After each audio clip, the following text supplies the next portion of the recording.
Hello everyone, welcome to study tube. बढ़ते हैं आगे एनसीईआरटी एग्जाम्पलर में और देखते हैं हम लोग क्लास 9th से चैप्टर नंबर 1। क्लास 9th का ये चैप्टर नंबर 1 है और ये केमिस्ट्री का पहला चैप्टर है। चैप्टर का नाम है हमारे आसपास के पदार्थ। हमारे आसपास के पदार्थ बेसिकली इस चैप्टर के अंदर हमें पदार्थ और उनकी अवस्थाओं के बारे में पढ़ना होता है। मैटर्स एंड देयर स्टेट्स के बारे में हमें इस चैप्टर के अंतर्गत पढ़ना होता है। तो इसी चैप्टर से हम लोग करने जा रहे हैं एग्जाम्पलर के जो प्रश्न है आपके एग्जाम के लिए इंपॉर्टेंट उन सबको। आप में से बहुतों के मन में है कि एग्जाम में क्लास 9th से सवाल आएंगे या नहीं आएंगे। देखिए 9th से सवाल तो अभी भी आ रहे हैं, ऐसा नहीं है कि 9th से सवाल बिल्कुल नहीं आ रहे हैं। 9th से सवाल आ रहे हैं लेकिन हाँ बहुत ही कम आ रहे हैं। जैसे 25 में से 5 सवाल 9th के हैं तो बाकी के सारे सवाल 10th से हैं। इस तरीके से सवाल आ रहे हैं। लेकिन आप ये बिल्कुल भी मत सोचो कि 9th से सवाल नहीं आएंगे, केवल 10th से ही आएंगे। आपको 9th और 10th दोनों पर कमांड करना है, दोनों को आपको साथ में लेकर के चलना होगा। नहीं पूछे गए तो नहीं पूछे गए, कोई बात नहीं है, लेकिन आपको तैयार करके रखना है। क्लास 9th भी आपके अच्छे से पकड़ में होनी चाहिए और 10th भी। पूछना ना पूछना वो अलग बात है, लेकिन आप इग्नोर करके नहीं चल सकते हैं। अगर पूछना स्टार्ट कर दिया तो फिर आप फंस जाओगे। फिर आप सोचोगे कि यार 9th पढ़ना है, हमें 9th की तैयारी करनी है, अब तक तो मैंने क्लास 10th के साइंस को मैंने कवर किया, तो आप फंस जाओगे। इसीलिए 9th और 10th दोनों आप लेकर के चलो कि हाँ भाई दोनों से सवाल आएंगे। इग्नोर तो आप बिल्कुल भी मत करना कि नहीं 10th से आ रहे हैं तो केवल 10th पढ़ूंगा, 9th नहीं पढ़ूंगा। 9th से सवाल अभी भी आ रहे हैं लेकिन कम आ रहे हैं। हो सकता है आने वाले टाइम में 9th से प्रश्न ज़्यादा आने लग जाए, उस समय फिर रोना रोगे कि 9th नहीं पढ़ा अभी तक 10th ही पढ़ रहा था। तो ऐसा करके क्यों फंसोगे आप? आपको इतना सारा टाइम मिला है, 3 साल समय मिला है आपको, और फिर भी आप ये बोलोगे कि 9th क्लास मैंने नहीं पढ़ा है ठीक से, तो ये तो गलत बात है ना। तो 9th और 10th जो है दोनों लेकर के चलिए, दोनों आप जो है इक्वली दोनों पर आप ध्यान दीजिए। इग्नोर बिल्कुल भी मत कीजिए। मेरी तरफ से यही राय है, बाकी आपकी मर्जी।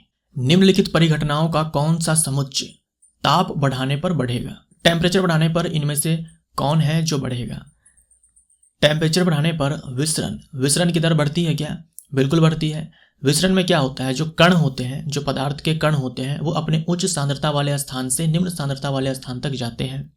अगर हम तापमान बढ़ा देंगे तो कणों की गतिज ऊर्जा बढ़ जाएगी, मतलब गति बढ़ जाएगी, तो विसरण की जो दर है ये भी बढ़ जाएगी। वाष्पन में भी क्या होगा, जैसे हम टेम्परेचर बढ़ाएंगे तो वाष्पन की दर जो है ये बढ़ जाएगी, कणों की गतिज ऊर्जा बढ़ जाएगी। सोचो अगर आपके पास पानी है, पानी को आप गर्म करना स्टार्ट कर दो तो क्या होगा, वो जल्दी से भाप में बदलना स्टार्ट कर देगा, तो वाष्पन की दर भी बढ़ जाएगी। गैसों का संपीड़न का मतलब होता है गैस के अणुओं पर हम क्या करते हैं कि दबाव डालेंगे। गैस के अणुओं पर हम दबाव डालेंगे, गैस को कंप्रेस करेंगे, और इसको कंप्रेस करके हम क्या करेंगे, द्रव में कन्वर्ट करेंगे। सीएनजी पढ़ते हो आप, कंप्रेस्ड नेचुरल गैस। हम क्या करते हैं, प्राकृतिक गैस को कंप्रेस करके उसको द्रव में बदल चुके होते हैं। तो अगर आप द्रव में बदलना चाहते हो तो तापमान क्यों बढ़ाओगे? जब गैस का संपीड़न किया जाता है उस समय दबाव बढ़ाया जाता है, तापमान को कम किया जाता है, तापमान को बढ़ाया नहीं जाता है। तो जहाँ भी गैस का संपीड़न है वो विकल्प हमारा कट जाएगा। तो यहाँ देखो गैस का संपीड़न है, ये विकल्प कट जाएगा। गैस का संपीड़न देखो यहाँ भी है ना, तो ये विकल्प भी कट जाएगा। उसके बाद गैस का संपीड़न यहाँ भी है तो ये विकल्प भी कट जाएगा। हमारा आंसर यहाँ पर सी हो जाएगा। गैस का अगर आप चाहते हो संपीड़न करें तो वहाँ पर आपको तापमान कम करना पड़ता है, दबाव ज़्यादा करना पड़ता है। यहाँ तो हमको वो बताना है जो तापमान बढ़ाने पर बढ़े, ठीक है, तो आंसर हमारा सी हो जाएगा। यहाँ देखो गैसों का प्रसार है, बिल्कुल गैसों का प्रसार। आप तापमान बढ़ाओगे तो गैस के अणु जो है इधर उधर भागेंगे तेजी के साथ, तो गैस जो है फैल जाएगी। अगर हम टेम्परेचर बढ़ाएंगे तो ज़्यादा फैलेगी, क्योंकि गैस के कणों की जो ऊर्जा है वो अधिक हो जाएगी। तो सी हमारा राइट आंसर हो जाएगा। सीमा ने एक प्राकृतिक गैस संपीड़न इकाई का निरीक्षण किया तथा पाया कि ताप एवं दाब की विशिष्ट परिस्थितियों में गैस को द्रवित किया जा सकता है। अपने अनुभव को मित्रों के साथ बांटते हुए वह भ्रमित हो गई। द्रव के लिए परिस्थितियों के सही समुच्चय को पहचानने में उसकी मदद कीजिए। तो जस्ट मैंने अभी आपसे कहा कि गैस को संपीड़ित करके आप द्रव में बदलना चाहते हो तो क्या करना पड़ेगा, टेम्परेचर को कम करना पड़ेगा, यानी गैस को ठंडा करना पड़ेगा और दबाव बढ़ाना पड़ेगा। टेम्परेचर कम करके हम ये करना चाहते हैं कि जो गैस के अणुओं की गतिज ऊर्जा है वो कम हो जाए। अगर मैं आपसे पूछूं कि आपके पास गैस है और आपके पास द्रव है, किसके कणों के पास गतिज ऊर्जा अधिक है, तो डेफिनेटली गैस के कणों के पास गतिज ऊर्जा अधिक है। और तापमान हम बढ़ाते हैं तो कणों की गतिज ऊर्जा बढ़ जाती है, तो हम तापमान को कम करेंगे ताकि कणों की गतिज ऊर्जा कम हो जाए, जैसा कि द्रव में होता है। और हम दबाव बढ़ाएंगे ताकि जो कण है वो पास पास आ जाए, क्योंकि गैस के जो कण होते हैं वो दूर दूर होते हैं और द्रव के जो कण होते हैं वो पास पास होते हैं, और ठोस के कण और भी पास होते हैं। ये सब बातें आप जानते हो बचपन से। तो क्या करना होगा, निम्न ताप उच्च दाब, तो आंसर हमारा सी हो जाएगा। तो ये चीज आपको याद रखना है। गैस को संपीड़ित करके अगर आप चाहते हो द्रव में बदलना तो आपको ये काम करना होगा। तरल में प्रवाह का अद्वितीय गुण होता है। निम्नलिखित में से कौन सा कथन सही है? तरल का मतलब आप क्या समझते हो? तरल को हम बोलते हैं अंग्रेजी में फ्लूइड। तो जो हम तरल बोलते हैं, तरल में बहने की क्षमता होती है, या फिर बोल दो ये बहने का गुण होता है। यहाँ जो लिखा हुआ है ना, अद्वितीय गुण होता है, एक यूनिक प्रॉपर्टी है इसके अंदर फ्लो करने की। तो जो फ्लूइड है वो फ्लो करता है, जो तरल है वो बहता है। तो तरल जब हम बोलते हैं तो यहाँ पर हमारा मतलब गैस से भी हो सकता है और हमारा मतलब द्रव से भी हो सकता है। तो गैसों का भी हम प्रवाह करवा सकते हैं, द्रवों का भी हम प्रवाह करवा सकते हैं। तो केवल गैसें तरल के समान व्यवहार करती है, गलत हो जाएगा। गैस तथा ठोस तरल के समान व्यवहार बिल्कुल नहीं करता। गैस तथा द्रव तरल के समान व्यवहार करते हैं, ठीक है। केवल द्रव तरल के समान व्यवहार करते हैं, गलत है। सी हमारा राइट आंसर हो जाएगा। तरल का मतलब गैस और द्रव दोनों में से कोई भी हो सकता है। ग्रीष्म काल में जल को मिट्टी के बर्तन में रखने पर किस परिघटना के कारण वह ठंडा हो जाता है? ग्रीष्म काल में यानी कि गर्मियों में हम लोग क्या करते हैं, मिट्टी के घड़े में पानी को डाल देते हैं, उसमें पानी ठंडा हो जाता है। क्योंकि जो मिट्टी का जो घड़ा होता है उसमें बहुत सारे छेद होते हैं, पोर्स होते हैं। तो वहाँ से क्या होता है, पानी का वाष्पीकरण होता रहता है। और पानी का जब वाष्पीकरण होगा तो क्या होगा, जो द्रव है वो गैस में कन्वर्ट हो रहा है। इसके लिए क्या चाहिए, ऊष्मा चाहिए। ये ऊष्मा कहाँ से प्राप्त किया जाता है? ये ऊष्मा प्राप्त किया जाता है उसी जल से जो घड़े में है। इसी जल से क्या है, ऊष्मा प्राप्त किया जाता है। इससे जल जो है ठंडा हो जाता है। तो ये प्रोसेस होता है, इंग्लिश में इवेपोरेशन बोलते हैं, यानी कि वाष्पीकरण या फिर वाष्पन बोल दो। तो डी हमारा राइट आंसर हो जाएगा। कुछ पदार्थों को उनके कणों के मध्य आकर्षण बलों के बढ़ते हुए क्रम में व्यवस्थित किया गया है। निम्नलिखित में से कौन सा सही व्यवस्था को निरूपित करता है? तो अगर हम आकर्षण बलों की बात करें तो सबसे ज़्यादा आकर्षण बल ठोस के कणों के बीच होता है, उससे कम द्रव के कणों के बीच होता है, और गैस के कणों के बीच जो है नहीं के बराबर होता है आकर्षण बल। तो देख लो, इसमें जो ठोस होगा वो सबसे आखिरी में होगा, शर्करा है ना, चीनी। उससे कम द्रव में तो जल, और सबसे कम ऑक्सीजन गैस। सी हमारा राइट आंसर हो जाएगा। हमें क्या करना था कि बढ़ते हुए क्रम में व्यवस्थित करना था। तो बढ़ते हुए क्रम में सबसे आखिरी में ठोस, उससे पहले द्रव और सबसे पहले गैस। अब ये एक आसान सा सवाल, 25 डिग्री सेल्सियस, 38 डिग्री सेल्सियस और 66 डिग्री सेल्सियस सबको क्या करना है, केल्विन में कन्वर्ट करना है। सारे को केल्विन में कन्वर्ट करना है। तो क्या करते हैं, डिग्री सेल्सियस को केल्विन में कन्वर्ट करना है तो 273 हम क्या करते हैं, जोड़ देते हैं। 273 जोड़ देंगे, जो आपको वैल्यू मिलेगा वही टेम्परेचर हो जाएगा केल्विन में। तो आप सारे में 273 ऐड करके देखना, आंसर आपका ए सही हो जाएगा। निम्नलिखित में से सही कथन का चयन कीजिए। सही कथन हमें चुनना है। ठोस का द्रव अवस्था से गुजरे बिना वाष्प में रूपांतरण वाष्पन कहलाता है। ठोस को क्या करना है, बिना द्रव अवस्था में लाए वाष्प में कन्वर्ट कर देना है। इसे हम लोग ऊर्ध्वपातन बोलते हैं, है ना, ऊर्ध्वपातन बोलते हैं, लेकिन यहाँ पर वाष्पन लिखा हुआ है तो ये गलत हो जाएगा। वाष्प का द्रव अवस्था से गुजरे बिना ठोस में रूपांतरण ऊर्ध्वपातन कहलाता है। वाष्प को सीधा क्या करना है, ठोस में कन्वर्ट कर देना है। वाष्प को यानी कि गैस को सीधा ठोस में कन्वर्ट कर देना है। तो इसे हम लोग निक्षेपण बोलते हैं, इंग्लिश में डिपोजिशन बोलते हैं। तो ये भी नहीं होगा। सेम चीज़ यहाँ पर कहा गया है सी में, लेकिन इस बार हिमीकरण दिया हुआ है, यानी कि फ्रीजिंग, जमना। तो जमना में क्या होता है, द्रव ठोस में कन्वर्ट होता है। हमसे गैस का ठोस में कन्वर्जन पूछा है, तो यहाँ पर भी निक्षेपण ही होगा, लेकिन यहाँ पर हिमीकरण दिया हुआ है। ठोस का द्रव में बदलना, यानी कि गलना बोल दो, संगलन बोल दो, मेल्टिंग बोल दो। यहाँ ऊर्ध्वपातन लिखा हुआ है तो ये भी गलत हो जाएगा। तो इन चार में से कोई भी आंसर हमारा सही नहीं है। फिर से यहाँ पर हमें डिग्री सेल्सियस में 3 तापमान दिए गए हैं, इन सबको केल्विन में कन्वर्ट करना है। तो फिर से हम क्या करेंगे, डिग्री सेल्सियस में 273 जोड़ेंगे, है ना, जो आपको वैल्यू यहाँ पर मिलेगा वो केल्विन में होगा। तो करके देखना, आंसर आपका सी आएगा। निम्नलिखित में से कौन सी परिस्थिति जल के वाष्पन में वृद्धि करेगी? जल के वाष्पन में वृद्धि का मतलब क्या हुआ कि जो जल है वो तेजी के साथ वाष्प में बदलेगा। तो इसके लिए हमें क्या करना पड़ता है, ऊष्मा देनी पड़ती है, यानी कि टेम्परेचर को बढ़ाना पड़ेगा। तो तापमान में वृद्धि, जितना ज़्यादा टेम्परेचर बढ़ाएंगे उतना ही तेजी के साथ जल जो है वाष्प में कन्वर्ट होगा। निम्नलिखित में से किन परिस्थितियों में हाइड्रोजन गैस के अणुओं के मध्य दूरी बढ़ेगी? हाइड्रोजन गैस के अणुओं के मध्य दूरी बढ़ेगी। बंद पात्र में भारी हाइड्रोजन गैस पर दबाव बढ़ा करके, अगर आप दबाव बढ़ाओगे, गैस के अणु मान लो पहले कुछ इस प्रकार से थे, है ना, इस प्रकार से थे, ऐसे अगर हम इस पर प्रेशर को अप्लाई कर दें तो क्या होगा। मान लो ये पिस्टन है, अगर हम प्रेशर को अप्लाई करेंगे, पिस्टन को खिसका करके यहाँ पर ले आएंगे दबाव बढ़ा करके, तो ये जो कण है ये पास पास आ जाएंगे। तो दबाव बढ़ा करके हम कणों को क्या करेंगे, पास पास लाएंगे, यानी उनके मध्य की दूरी को हम और कम करेंगे। तो ये आंसर नहीं होगा। कुछ हाइड्रोजन गैस का पात्र से रिसाव होने पर, हाँ, अगर हम इसमें छेद कर दें तो क्या होगा, हाइड्रोजन गैस जो है यहाँ से बाहर निकलेगी, उनके जो कण होंगे वो बहुत ही दूर दूर चले जाएंगे, तो उनके मध्य दूरी जो है बढ़ेगी। तो ये सही है। हाइड्रोजन गैस के पात्र का आयतन बढ़ा करके, अगर हम इस कंटेनर को मान लो हम बढ़ा दें ऐसे, तो डेफिनेटली इनके बीच जो है दूरी बढ़ जाएगी। तो ये भी सही है। पात्र का आयतन बढ़ाए बिना, यानी कि हम पात्र का आयतन नहीं बढ़ाएंगे, जैसे कि ये था तो इसी को ऐसे ही रखेंगे, हाइड्रोजन गैस और मिला देंगे इसमें। तो अगर हम और हाइड्रोजन गैस मिला देंगे तो क्या होगा, और भी कण इसमें आ जाएंगे, तो उनके बीच दूरी है पहले से भी कम हो जाएगी। तो ये नहीं होगा। तो 2 और 3 हमारा राइट आंसर हो जाएगा, सी हमारा राइट आंसर।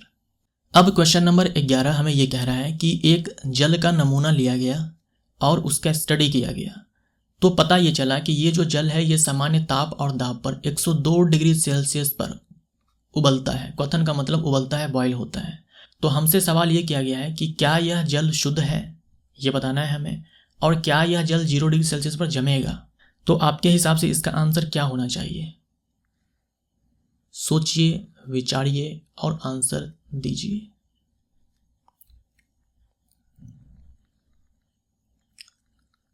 अगर मैं आपसे ये पूछूं कि आपने जल का क्वथनांक और जल का जो ये होता है फ्रीजिंग पॉइंट होता है, जल का बॉइलिंग पॉइंट और जल का फ्रीजिंग पॉइंट आपने क्या याद किया हुआ है सामान्य ताप और दाब पर, तो आप बोलेंगे कि जो बॉइलिंग पॉइंट है BP, जो बॉइलिंग पॉइंट है ये आपने याद किया हुआ है 100 डिग्री सेल्सियस, और जो फ्रीजिंग पॉइंट है वो आपने याद किया हुआ है 0 डिग्री सेल्सियस। मतलब आपने ये याद किया हुआ है कि जो जल है वो सामान्य ताप और दाब पर 100 डिग्री सेल्सियस पर उबलना शुरू कर देता है और 0 डिग्री सेल्सियस पर ये जम जाता है। जो जल का नमूना यहाँ पर लिया गया वहाँ पर क्या हो रहा है, यहाँ पर जल उबलता है 102 डिग्री सेल्सियस पर। तो ये चीज़ आप याद रखिएगा कि ये जो वाटर है, इसमें जो वाटर है, जब हम इसमें मिला देंगे कुछ अशुद्धियों को, जब हम इसमें मिला देंगे कुछ अशुद्धियों को, बोले तो इम्प्योरिटीज को, ये इम्प्योरिटीज जैसे कि नमक हम इसमें मिला दें, हम इसमें चीनी मिला दें, है ना, शुगर मिला दें, ये सारे, ऐसे केस में क्या होगा कि जो इसका बॉइलिंग पॉइंट है ये एलिवेट कर जाएगा, यानी कि ज़्यादा हो जाएगा, और जो फ्रीजिंग पॉइंट है ये कम हो जाएगा। ये जो आपने रटा हुआ है ये है आपके शुद्ध जल के लिए, प्योर वाटर के लिए, मतलब जब इसमें किसी भी प्रकार का कोई अशुद्धि नहीं है। तो यहाँ पर देखो जो जल है ये उबल रहा है 102 डिग्री सेल्सियस पर, मतलब बॉइलिंग पॉइंट बढ़ चुका है, मतलब ये जो जल है ये शुद्ध नहीं है। अब सवाल पूछा गया है कि क्या यह 0 डिग्री सेल्सियस पर जमेगा। बिल्कुल नहीं जमेगा। क्यों? क्योंकि ये जल जो है अशुद्ध है, फ्रीजिंग पॉइंट 0 डिग्री सेल्सियस से भी नीचे पहुंच चुका है। मतलब ये जल जमेगा जब तापमान 0 डिग्री सेल्सियस से भी कम होगा। तो यहाँ भी आंसर हो जाएगा जी नहीं जमेगा। तो ये चीज़ आप याद रखिएगा, जब हम अशुद्धि मिलाते हैं तो जो क्वथनांक होता है उसमें वृद्धि हो जाता है और जो इसका फ्रीजिंग पॉइंट होता है घट जाता है। कोई विद्यार्थी बर्फ तथा जल से भरे एक बीकर को गर्म करता है। कोई विद्यार्थी है जो बर्फ तथा जल से भरे एक बीकर को गर्म करता है। वह बीकर की सामग्री के तापमान को समय के फलन के रूप में मापता है। निम्नलिखित में से कौन सा ग्राफ परिणाम को सही रूप में दर्शाएगा? अपने उत्तर का औचित्य दीजिए। जो विद्यार्थी है उसने एक ग्राफ ड्रॉ किया है तापमान और समय के बीच। तापमान और समय के बीच उसने क्या किया है? बर्फ तथा जल से भरे एक बीकर को गर्म किया है। जब उसने गर्म करना शुरू नहीं किया था उस समय बर्फ और जल का जो मिश्रण था, जो मिक्सचर था, वो 0 डिग्री सेल्सियस टेम्परेचर पर था। उस समय बर्फ और जल जो है इक्विलिब्रियम पे था, 0 डिग्री सेल्सियस टेम्परेचर पर था। जब इसने गर्म करना शुरू नहीं किया था तो बर्फ और जल का जो मिक्सचर था वो 0 डिग्री सेल्सियस टेम्परेचर पर था। जल में अगर बर्फ है तो डेफिनेटली 0 डिग्री सेल्सियस पर ही रहा होगा तापमान। तो देखो 0 डिग्री सेल्सियस पर ही ग्राफ को ड्रॉ किया गया यहाँ पर, है ना। अब जब इसको गर्म करना शुरू किया जाएगा तो क्या होगा? सोचो, जब इसको गर्म करना शुरू किया जाएगा तो सबसे पहले क्या होगा कि जो बर्फ़ है ये पिघलेगा और ये बदलेगा किसमें, जल में। यहाँ पर क्या हो रहा है, अवस्था में परिवर्तन हो रहा है। याद रखिएगा, जब अवस्था में परिवर्तन होता है तो तापमान में परिवर्तन नहीं होता है। डेल्टा टी जीरो का मतलब क्या हुआ, तापमान में कोई परिवर्तन नहीं हुआ। मतलब जब तक ये बर्फ पूरा जल में बदल नहीं जाएगा, जो पूरा मिश्रण है उसका जो तापमान है वो 0 डिग्री सेल्सियस ही रहेगा। स्टार्टिंग में जब गर्म करना स्टार्ट नहीं किया गया था तब ये पूरा जो मिक्सचर था इक्विलिब्रियम पे था, बर्फ और जल 0 डिग्री सेल्सियस टेम्परेचर था। जब गर्म करना स्टार्ट किया, बर्फ पिघलना स्टार्ट किया, यानी अवस्था में परिवर्तन होना शुरू हो चुका है। जब अवस्था में परिवर्तन होगा तापमान में परिवर्तन नहीं होगा, यानी टेम्परेचर जब तक पूरा बर्फ जल में बदल नहीं जाएगा 0 डिग्री सेल्सियस तापमान ही रहेगा। तो इस पूरे ग्राफ को आप निहारो और देखो यहाँ पर क्या हुआ। जैसे ही गर्म करना शुरू किया इसका तापमान धीरे धीरे बढ़ना शुरू हो चुका है, तो गलत हो जाएगा। स्टार्टिंग में जब हमने गर्म किया तो तापमान में परिवर्तन हुआ क्या, नहीं हुआ। तो स्टार्टिंग के कुछ समय तक तापमान में कोई परिवर्तन नहीं होगा, ठीक है। इस वाले में यहाँ पर देखो तापमान जो है सीधा 100 डिग्री सेल्सियस पर पहुँच चुका है, सीधा 100 डिग्री सेल्सियस पर। ये तो बिल्कुल ही गलत हो जाएगा। यहाँ देखो, ये मान लो 0 सेकेंड टाइम है, गर्म करने के साथ ही टेम्परेचर 100 डिग्री सेल्सियस पहुँच चुका है, तो ये तो बिल्कुल ही गलत हो जाएगा। यहाँ भी सेम हाल था कि ये टाइम मान लो हमारा 0 सेकेंड है, तो जैसे ही हमने गर्म करना शुरू किया टेम्परेचर 100 डिग्री सेल्सियस। यहाँ पर क्या हुआ कि जब हमने गर्म करना स्टार्ट किया उस समय टेम्परेचर 100 डिग्री सेल्सियस था, लेकिन बढ़ते समय के साथ लगातार टेम्परेचर में वृद्धि हो रहा है, यहाँ पर तापमान में वृद्धि हो रहा है। जबकि मैंने आपसे कहा कि कुछ समय तक क्या होगा, अवस्था में परिवर्तन होगा तो तापमान में वृद्धि नहीं होगा। यहाँ पर देखो हमने गर्म करना स्टार्ट किया, मान लो यहाँ पर 0 सेकेंड है, यहाँ से जब हम गर्म करना स्टार्ट करते हैं तो कुछ समय तक देखो तापमान में बिल्कुल भी परिवर्तन नहीं हो रहा। मतलब इस पूरे टाइम में, ये जो भी टाइम है, मान लो 2 सेकेंड 3 सेकेंड 4 सेकेंड, इस पूरे टाइम पीरियड में क्या हुआ, तापमान में कोई परिवर्तन नहीं हुआ, क्योंकि अवस्था में परिवर्तन हो रहा था। उसके बाद जब पूरा जल जो है, ये पूरा बर्फ जो है जल में बदल जाएगा, तब जाकर के इसके तापमान में वृद्धि होगा। तो ये वाला ग्राफ हमारा बिल्कुल सही है। ये इंपॉर्टेंट पॉइंट है, ये याद रखिएगा। जब अवस्था में परिवर्तन होगा तापमान में परिवर्तन नहीं होगा, और जब तापमान में परिवर्तन होगा तब अवस्था में परिवर्तन नहीं होगा। रिक्त स्थानों को भरते हैं। कक्ष ताप पर, कक्ष ताप का मतलब रूम टेम्परेचर पर, कमरे के तापमान पर एक द्रव के वाष्पन से डैश प्रभाव होता है, शीतलन प्रभाव होता है, कूलिंग इफेक्ट आता है। कमरे के तापमान पर द्रव के वाष्पन से कूलिंग इफेक्ट आता है, शीतलन प्रभाव आता है। तो ये चीज़ आप अच्छे से याद रखिएगा, ये काफ़ी एग्जाम में पूछा जाता है कि शीतलन प्रभाव जो है किससे हमें देखने को मिलता है, तो वाष्पीकरण से शीतलन प्रभाव होता है। कूलिंग इफेक्ट आता है इवेपोरेशन से। तो जैसे पसीने का जब वाष्पीकरण होता है तो हमें ठंडक महसूस होती है। आपने देखा कि घड़े के पानी का जब वाष्पीकरण होता है तो घड़ा का पानी ठंडा हो जाता है। फिर से है कि कक्ष ताप पर यानी कि कमरे के ताप पर ठोस के कणों के मध्य आकर्षण बल गैसीय अवस्था में विद्यमान आकर्षण बलों की तुलना में क्या होता है, प्रबल होगा। अगर हम कमरे के तापमान पर देखें, अगर हम कमरे के तापमान पर ठोस ले और गैस ले तो किसके कणों के बीच आकर्षण बल ज़्यादा होगा, ठोस के पास। डैश अवस्थाओं में कणों का विन्यास क्रम क्रमित होता है, यद्यपि डैश अवस्था में कोई क्रम नहीं होता है। क्रमित नहीं, यहाँ पर कम होना चाहिए। अगर मैं आपसे पूछूं कि आपके पास ठोस है, द्रव है और गैस है, मैं आपसे पूछूं कि इन तीनों में किसके कण जो है एक खास तरीके से अरेंज्ड होंगे, यानी इनमें से किसके पार्टिकल्स जो होंगे वो एक ऑर्डर्ड में अरेंज्ड होंगे। मतलब सीधा सा समझो कि एक पैटर्न में व्यवस्थित होंगे इनमें से किसके कण। तो ठोस के कण काफ़ी पास होते हैं, तो एक प्रॉपर तरीके से किसी पैटर्न में ये अरेंज्ड होते हैं। और जो द्रव के कण होंगे वो उतने अच्छे से ऑर्डर्ड नहीं होंगे, मतलब इनका अरेंजमेंट जो है उतने अच्छे से नहीं होगा जितना कि ठोस के अंदर होता है, क्योंकि द्रव के जो कण होते हैं वो दूर होते हैं और गैस के कण तो मतलब सारे के सारे पागल ही होते हैं, जहाँ मन वहाँ घूमते हैं। तो इनमें कोई अरेंजमेंट नहीं होगा, किसी भी तरीके से, क्योंकि गैस के जो कण होते हैं वो बहुत ही दूर होते हैं, जो इनके बीच आकर्षण बल होता है वो नगण्य होता है। तो यहाँ पर देखो गैस हो जाएगा, यद्यपि गैस अवस्था में कोई क्रम नहीं होता, कोई ऑर्डर नहीं होता अरेंजमेंट का। अगर हम द्रव की बात करें तो इसमें कम होता है, अगर हम ठोस की बात करते हैं तो उसमें अधिक होता है। ठोस अवस्था का डैश अवस्था से गुजरे बिना सीधे गैस अवस्था में परिवर्तन डैश है। ठोस अवस्था का द्रव अवस्था से गुजरे बिना सीधे गैस अवस्था में परिवर्तन ऊर्ध्वपातन कहलाता है। ऊर्ध्वपातन है ना, ऊर्ध्वपातन यानी कि सब्लिमेशन। जैसे कि ये कपूर होता है ना, कपूर, आयोडीन, अमोनियम क्लोराइड, ठोस कार्बन डाइऑक्साइड, ये सारे, तो ये सारे हमारे हो चुके हैं। अब है ई, क्वथनांक से कम ताप पर द्रव के वाष्प अवस्था में परिवर्तन की परिघटना डैश कहलाती है। तो कोई द्रव है, ये बदल रहा है वाष्प में, वो भी मेल्टिंग पॉइंट पे, माफ करिएगा बॉइलिंग पॉइंट पे, है ना, अपने बॉइलिंग पॉइंट पे, अपने क्वथनांक पर जब कोई द्रव वाष्प में बदलता है तो उसे हम क्या बोलते हैं? उसे हम बोलते हैं क्वथन। क्वथन यानी कि बॉयल करना, उबलना, है ना। तो जब चीज़ें उबलती है उस समय भी द्रव जो है वाष्प में कन्वर्ट हो रहा होता है, लेकिन वो होता है बॉइलिंग पॉइंट पे।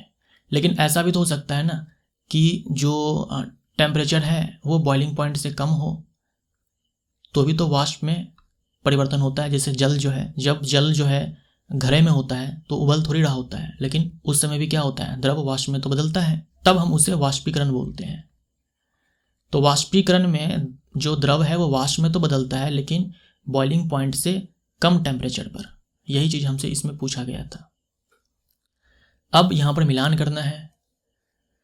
एसआई मात्रक जो है एक तरफ हमें दिया गया है और एक तरफ भौतिक राशि हमें दी गई है।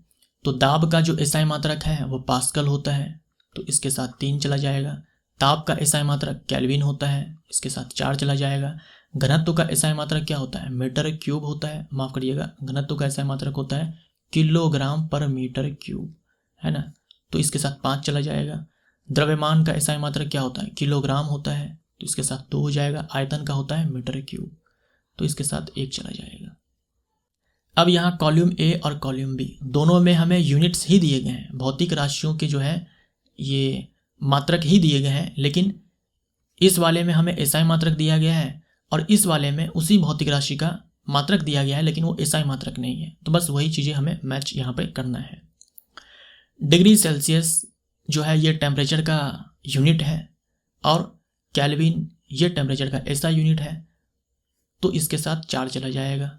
सेंटीमीटर में हम लोग क्या मापते हैं? लेंथ को मापते हैं, और मीटर जो है लेंथ का एसआई मात्रक है, तो इसके साथ 3 चला जाएगा। ग्राम प्रति घन सेंटीमीटर, इसमें हम आयतन को माप सकते हैं और आयतन का एसआई मात्रक किलोग्राम प्रति घन मीटर होता है, तो ये 5 चला जाएगा इसके साथ।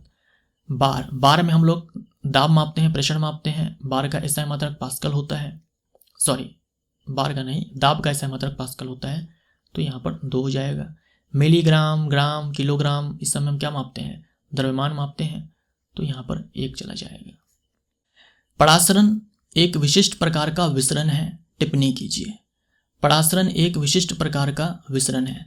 देखिए परासरण और विसरण दोनों में क्या होता है कि जो पार्टिकल्स होते हैं वो अपने उच्च सांद्रता यानी कि हाई कंसंट्रेशन रीजन से उच्च सांद्रता वाले क्षेत्र से निम्न सांद्रता वाले क्षेत्र में यानी कि लो कंसंट्रेशन रीजन में जाते हैं। कौन? पार्टिकल्स, यानी कि कण, पदार्थ के कण, है ना।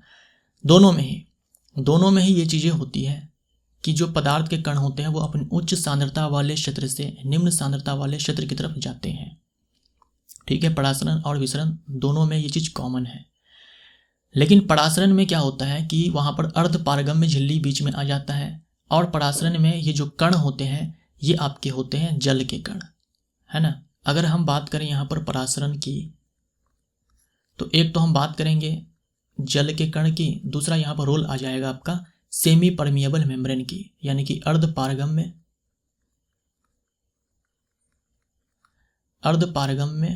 झिल्ली की। फॉर एग्जाम्पल यहाँ पर मान लो मैंने एक झिल्ली को बना दिया, है ना। ये इधर देखो, ये जल के क्या है? अणु है। ये जल के अणु है और इधर भी जल के अणु है।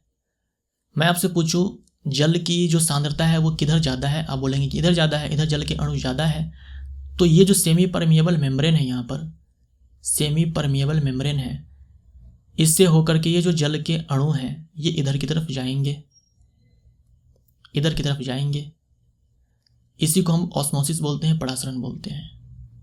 और डिफ्यूजन में क्या हो जाएगा, जैसे मान लो घर के किसी कोने में अगरबत्ती जल रही है, उसकी खुशबू जो है पूरे कमरे में फैल जाती है, पूरे घर में फैल जाती है विसरण विधि द्वारा। वहाँ पर सेमी परमिएबल मेम्ब्रेन का कोई रोल नहीं है, कोई रोल नहीं है। तो आप परासरण की जो परिभाषा है वो ये भी दे सकते हो कि जो परासरण है वो जल का विसरण है अर्धपारगम्य झिल्ली से होकर के, ये भी आप बोल सकते हो।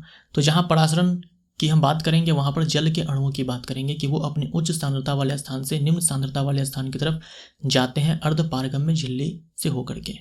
निम्नलिखित को परासरण विसरण में वर्गीकृत कीजिए। जल में रखने पर किशमिश का फूल जाना।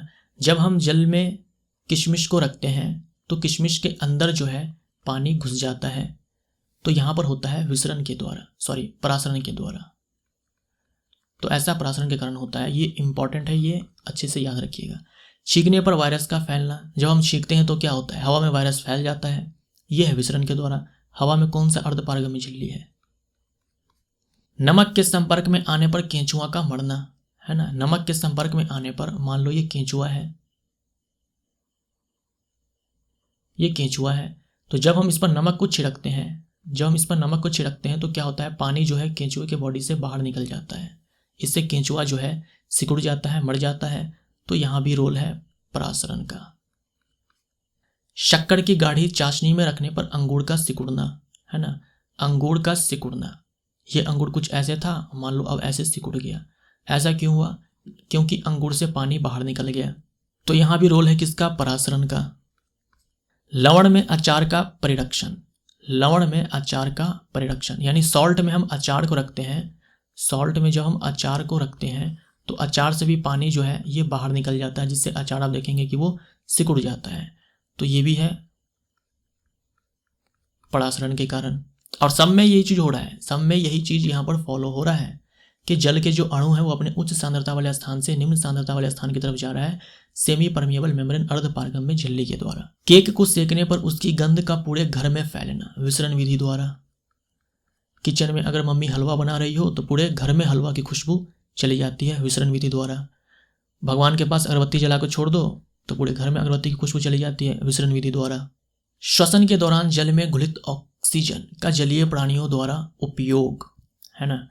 जो जलीय प्राणी है वो ऑक्सीजन लेते हैं जो जल में घुले होते हैं विसरण विधि द्वारा, है ना। यहाँ है ऑक्सीजन का अपनी उच्च सांद्रता वाले स्थान से निम्न सांद्रता वाले स्थान की तरफ जाना, तो ये विसरण हो जाएगा।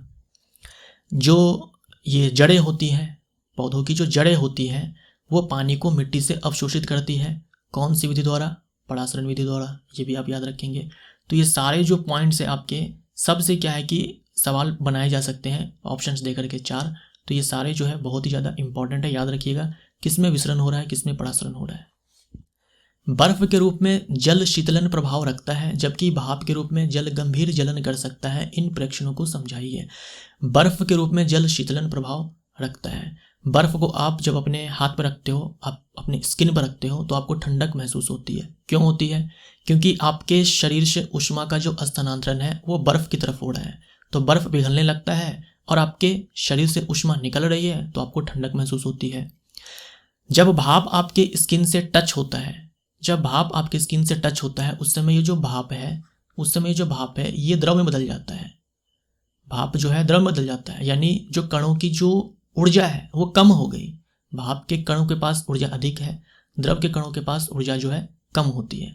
तो कणों की ऊर्जा कम हो गई, मतलब क्या हुआ, यहाँ पर ऊष्मा का उत्सर्जन हुआ। यही ऊष्मा जो है आपके हाथ को जला देती है। इसी को हम लोग बोलते हैं ये भाप की गुप्त ऊष्मा, भाप की गुप्त ऊष्मा, लेटेंट हीट ऑफ वेपोराइजेशन। तो हाथों में जो जलन होता है ना, जो गंभीर जलन कर सकता है वो होता है गुप्त ऊष्मा के कारण। और इस केस में आपको ठंडक महसूस होती है क्योंकि बर्फ के जो कण होते हैं उनके पास ऊर्जा बहुत ही कम होती है, ठोस रूप में है तो उससे ज़्यादा ऊर्जा आपके बॉडी के पास है। तो वहाँ से ये जो ऊर्जा है बर्फ के जो कण हैं वो प्राप्त करते हैं और ये द्रव में बदल जाते हैं और ऊर्जा हमारे बॉडी से निकल रही है, ऊष्मा हमारे शरीर से निकल रही है, तो हमें ठंडक महसूस होती है। अलका एक केतली में चाय बना रही थी। उसने केतली की टोंटी से निकलते हुई भाप के झोंके से अचानक अत्यधिक ऊष्मा महसूस की। उसे आश्चर्य हुआ कि केतली में उबलते हुए जल की तुलना में भाप का तापमान अधिक था। तो यहाँ पर क्या कहा जा रहा है कि जो अलका है वो केतली में चाय बना रही थी, उसने केतली की टोंटी से निकलते हुए भाप के झोंके से अचानक अत्यधिक ऊष्मा महसूस की। उसे आश्चर्य हुआ कि केतली में उबलते हुए जल की तुलना में भाप का तापमान अधिक था। तो ये जो चीज़ है ना कि भाप का तापमान अधिक था, ये गलत है। भाप का तापमान अधिक नहीं था। यहाँ पर देखो, उसको ऐसा फील हुआ कि भाप का तापमान अधिक था, बट एक्चुअल में क्या है, भाप का तापमान अधिक नहीं था। उबलते हुए जल का टेम्परेचर भी 100 डिग्री सेल्सियस ही था। जो भाप का टेम्परेचर है ये भी 100 डिग्री सेल्सियस ही था, लेकिन भाप के पास क्या है, गुप्त ऊष्मा है। भाप के पास क्या है, गुप्त ऊष्मा है, वाष्पन की गुप्त ऊष्मा है, जिसके कारण उसे अत्यधिक ऊष्मा महसूस हुई थी। तो एक्चुअल में कारण तो ये था, लेकिन उसे लगा कि टेम्परेचर ज़्यादा है। तो एक्चुअल में ये कारण था जिसके कारण उसे लगा कि टेम्परेचर भाप का ज़्यादा है, लेकिन टेम्परेचर भाप का ज़्यादा नहीं है, दोनों का 100 डिग्री सेल्सियस ही है, बस भाप के पास गुप्त ऊष्मा थी। अगला है गर्म जल युक्त एक कांच के पात्र को रेफ्रिजरेटर के फ्रीजर प्रभाग, जिसका ताप जो है 0 डिग्री सेल्सियस से कम है, में रखा। यदि आप पात्र की अंतर्वस्तु के ताप का मापन कर सकें तो निम्नलिखित ग्राफ में से कौन से समय के फलन के साथ ताप में परिवर्तन को सही निरूपित करता है। मतलब सवाल ये कह रहा है कि पात्र में गर्म जल है, उसको हमने फ्रिज के अंदर डाल दिया, फ्रिज का टेम्परेचर जो है 0 डिग्री सेल्सियस से कम है, तो क्या होगा, जो ये गर्म जल है, पात्र है, उसके तापमान में परिवर्तन होगा। तो आपसे ये पूछा गया है कि जो तापमान में परिवर्तन होगा उसका समय के साथ अगर ग्राफ खींचने को कहा जाए आपसे, तो इनमें से कौन सा ग्राफ आप खींचेंगे, या फिर जो तापमान में परिवर्तन हुआ उसका समय के साथ जो ग्राफ आएगा, इनमें से कौन सही निरूपित करेगा उस ग्राफ को। तो क्या होगा आप बताओ। गर्म जल है, जैसे हम फ्रिज में डालेंगे इसका टेम्परेचर कम होना शुरू हो जाएगा। आप मुझे एक बात बताओ, जो जल है इसका जो तापमान होगा 0 डिग्री सेल्सियस से तो ज़्यादा ही होगा ना, तभी तो गर्म है। अब ऐसा तो नहीं होगा कि जैसे हम फ्रिज के अंदर डालेंगे ये जल जो है बर्फ़ में बदल जाएगा, ऐसा होगा क्या, नहीं होगा। सबसे पहले क्या होगा, ये जल ही रहेगा और टेम्परेचर घटते घटते क्या होगा, 0 डिग्री सेल्सियस पर आएगा। जब 0 डिग्री सेल्सियस पर आएगा तब जा करके ये बर्फ़ में बदलेगा, यही काम होगा ना। या फिर ऐसा होगा कि हम उसमें डालेंगे फ्रिज में और वो बर्फ़ बन जाएगा सीधे, ऐसा नहीं होगा। सबसे पहले जब हम फ्रिज में डालेंगे तो उसका टेम्परेचर कम होगा, टेम्परेचर घटते घटते घटते घटते 0 डिग्री सेल्सियस पर पहुंचेगा। तो आप यहाँ पर देखो, जल से जल यानी अवस्था में कोई परिवर्तन नहीं हुआ, तो देखो मैंने यहाँ पर तापमान में परिवर्तन किया है, मतलब इस वाले प्रोसेस में डेल्टा टी जो है 0 नहीं है, तापमान लगातार घटेगा। लेकिन यहाँ पर देखो क्या हुआ कि जल से बर्फ़ में बदला, अवस्था में परिवर्तन हुआ, तो जो बर्फ़ है इसका टेम्परेचर 0 डिग्री सेल्सियस ही रहेगा, है ना। तब जाकर के क्या होगा, और टेम्परेचर कम होगा क्योंकि फ्रिज का टेम्परेचर 0 डिग्री सेल्सियस से कम है। तो कौन सा ग्राफ सही होगा, पहले हम यहाँ पर देखते हैं, डी देखते हैं। डी में देखो क्या बताया गया है कि भैया तापमान जो है घट के 0 डिग्री सेल्सियस हुआ फिर बढ़ गया। ऐसा होगा क्या कि फ्रिज के अंदर हम गर्म पानी को रखेंगे तो पहले ठंडा हो जाएगा और वापस से गर्म हो जाएगा, ऐसा तो नहीं होगा। सी में देखो आप, तापमान घटते घटते 0 डिग्री सेल्सियस पर आएगा, ठीक है, उसके बाद तापमान में कोई परिवर्तन नहीं होगा, यह गलत हो जाएगा, है ना। यहाँ से यहाँ टेम्परेचर फॉल होगा, तो इस समय क्या होगा, जो अवस्था है यहाँ पे भी जल ही था, यहाँ पर भी जल ही था। अब इस वाले अवस्था में क्या होगा, जो जल है वो बर्फ़ में बदल जाएगा। जब जल बर्फ़ में बदल जाएगा उसके बाद तापमान और नीचे जाएगा।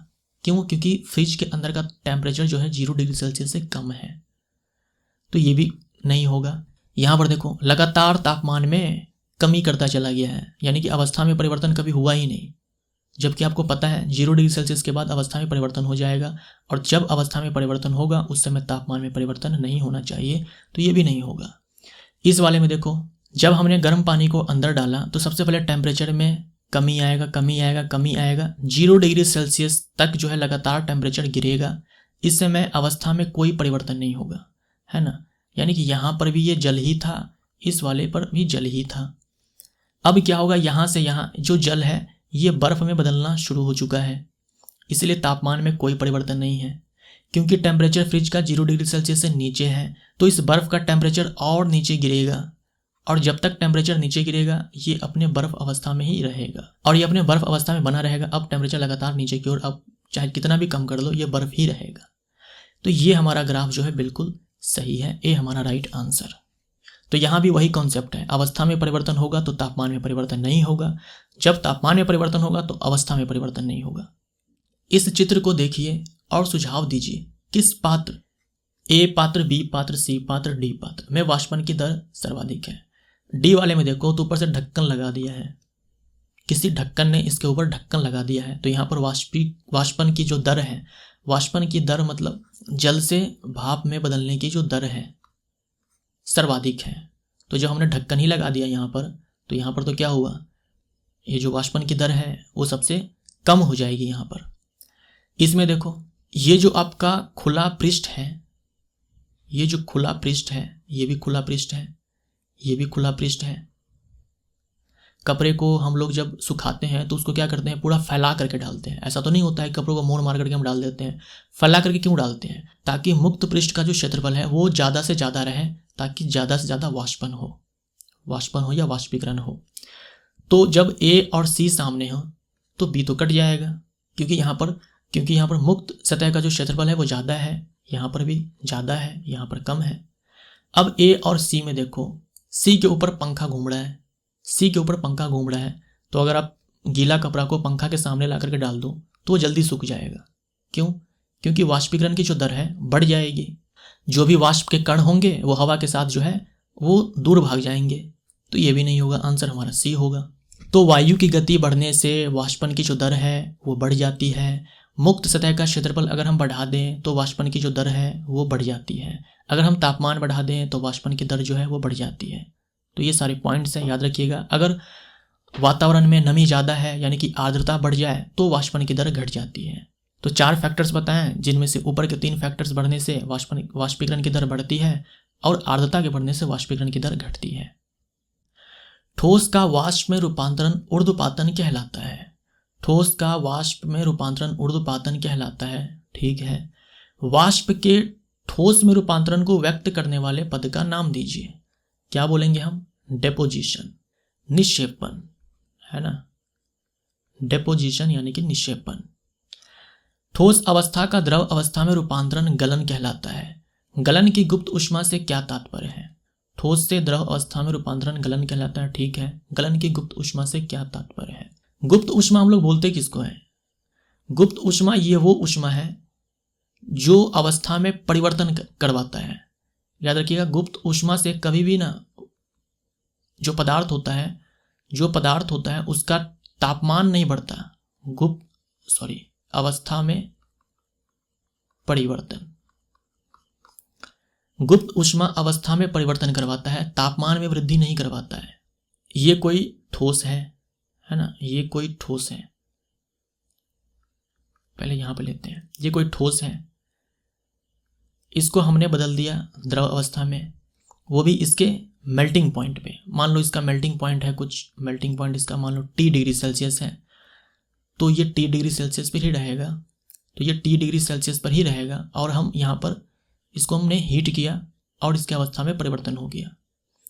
ठोस को हमने गर्म किया, ऊष्मा हमने दिया, ये द्रव में बदल गया, लेकिन इसके मेल्टिंग पॉइंट पे, मतलब तापमान में परिवर्तन यहाँ पर नहीं हुआ। जो मैंने आपसे थोड़ी देर पहले कहा कि अवस्था में परिवर्तन होगा तो तापमान में परिवर्तन नहीं होगा। तो हमने यहाँ पर जो ऊष्मा यहाँ पर दिया उससे क्या हुआ, तापमान में वृद्धि तो नहीं हुआ लेकिन अवस्था में परिवर्तन हुआ। तो इसी को हम लोग क्या बोलते हैं? लेटेंट हीट बोलते हैं। तो जो गुप्त ऊष्मा होती है उससे अवस्था में परिवर्तन होता है, तापमान में परिवर्तन नहीं होता है। तो मान लो ये हमारा आइस है, इसका हमने 1 ग्राम लिया। इस 1 ग्राम आइस को हमने क्या किया कि बदल दिया जल में, है ना। हमने इसे बदल दिया वाटर में। इस वाटर का जो टेम्परेचर है, आइस का मेल्टिंग पॉइंट कितना होता है? 0 डिग्री सेल्सियस। ये जो वाटर है ना, ये भी अभी 0 डिग्री सेल्सियस पर ही रहेगा। इस समय जो हम ऊष्मा दे रहे हैं इसे हम बोलते हैं गुप्त ऊष्मा, है ना, गुप्त ऊष्मा। और इसे बोलेंगे बर्फ के गलन की गुप्त ऊष्मा। बर्फ के गलन की गुप्त ऊष्मा यानी कि बर्फ को गलाने के लिए गुप्त ऊष्मा। ये आप याद भी रख सकते हो, 80 कैलोरी पर ग्राम होता है, 80 कैलोरी पर ग्राम। ये आप याद भी रख सकते हो, मतलब 1 ग्राम बर्फ को पिघलाने के लिए मेल्टिंग पॉइंट पर हमें 80 कैलोरी ऊष्मा देनी पड़ती है। तो ये गुप्त ऊष्मा होता है। तो ये रहा हमारा इस चैप्टर का एंड। मिलते हैं अगले चैप्टर में। Thank you so much.